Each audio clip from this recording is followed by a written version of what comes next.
The prosperity, I'm accepting the prosperity that I already am. The prosperity that already has been created, that already exists. I love it. I release it. I let go of it. Okay. See, sometimes people say, but Dar, how do I know it already exists if I haven't experienced it yet? How can I possibly know that? And I always tell them, because we couldn't know anything about it if it didn't already exist in the mind of God. And you know what? That mind is my mind. That mind is your mind right now. So we're touching something. We're touching something in that moment that we want to hold on to, that we want to just let it keep going. That's what I'm talking about this morning. We couldn't know anything about it if it didn't already exist in the mind of God.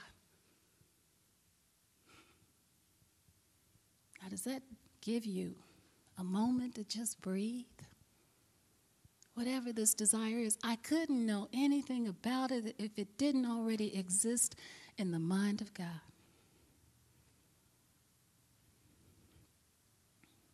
Recently I was reading a quote by Plotinus.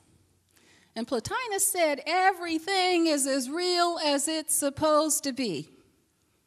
But nothing, no thing has self-determination.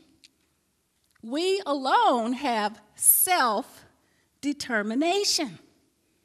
So we're finding our self this morning, aren't we? Okay, so that's the key. What are you determining yourself to be? How are you identifying yourself? See, when I first heard that quote, this was an epiphany for me. When I first heard that quote, that everything is as real as it's supposed to be, I really thought that it was dealing with those things that had already been manifest, those things that were already in existence in my world. But when I really began to understand what this statement meant as I contemplated it, what I realized was that, no, it had to include everything, whether it had already been made manifest or not. It had to include everything that's in my thought, in my thinking. Everything that's in the mind of God right now is as real as it's supposed to be, but nothing has self-determination. And it was at this point that I realized that the life I desire to live, the life that I desire to manifest, would have to be just as real as the life that I'm living right now. Hallelujah. It would have to be, wouldn't it?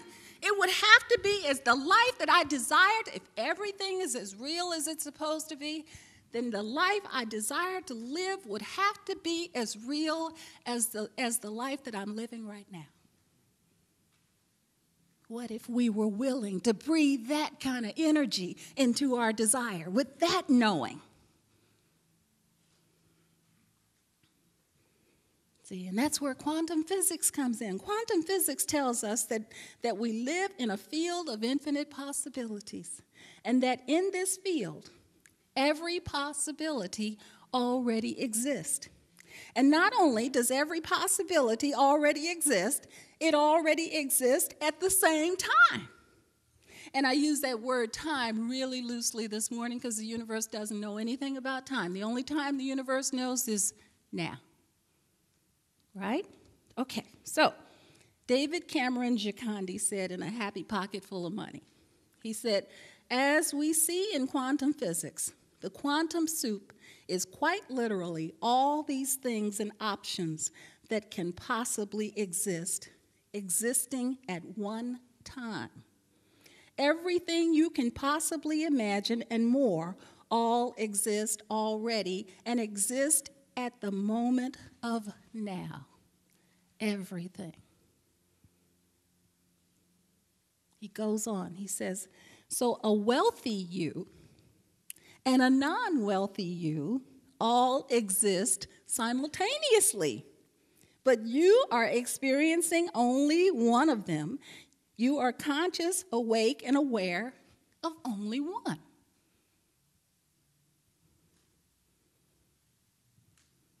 Now, I don't know. Does that blow your mind? It blows mine. Because it says, where are you breathing your energy into, Dar? What are you connecting with? What are you loving? What are you allowing yourself to feel? See, he's not saying that we have to create it. See, because we don't create any of it. So I can't tell you how many times during the course of the day I have to stop myself and say, Dar, what part of it is not I but the Father within that doeth the works? What part of that don't you understand?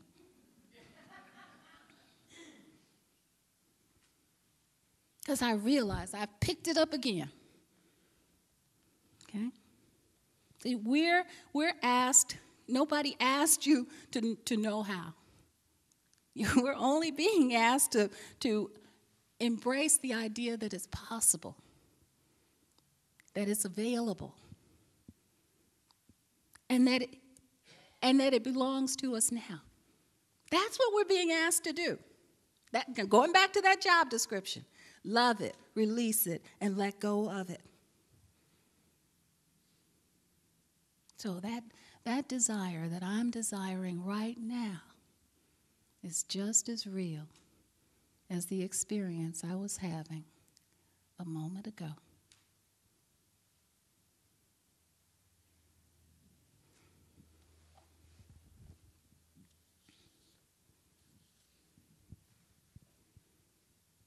So in Reverend Andy's song, he says, I sometimes forget I know how to love, release, and let go.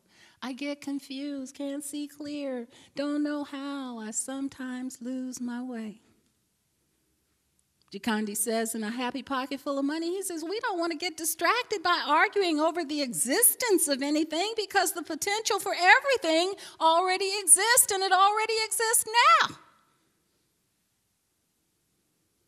He says, your being wealthy already exists scientifically and spiritually. And you can take that wealth and interchange it with any attribute of God. Your being healthy already exists, scientific and spiritually. Your being loved already exists, scientifically and spiritually. Powerful beyond any measure already exists, scientifically and spiritually. Joy-filled already exists, scientifically and spiritually. It's here. All these attributes represent that capital S self that we're all a part of right now. So we have to shift our awareness, our consciousness to that part of the self that we're ready to experience right now. And the universe can't hold back.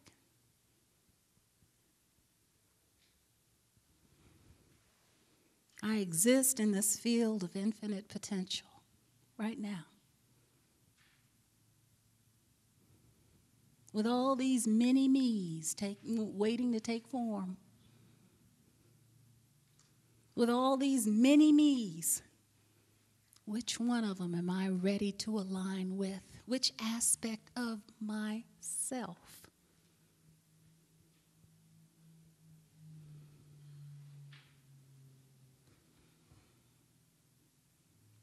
Which aspect of myself am I ready to breathe life into right now? Because that's what the universe uses. It uses my belief.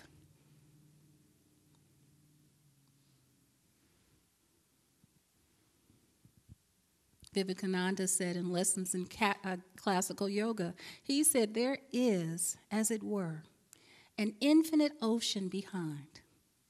And you and I are like so many waves coming out of that infinite ocean.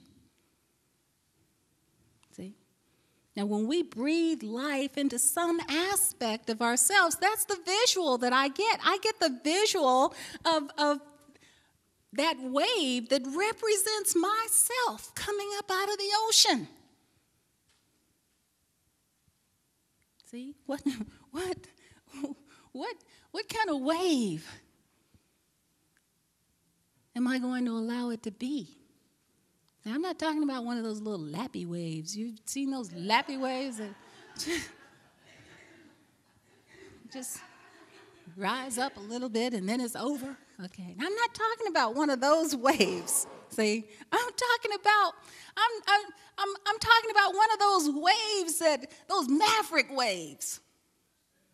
See, that's what I want to. Well, I don't know about a tsunami, but I'm not quite there yet. But anyway, but I want to be one of those whitewater waves at least, and one of those maverick waves. That's what I want to express from here.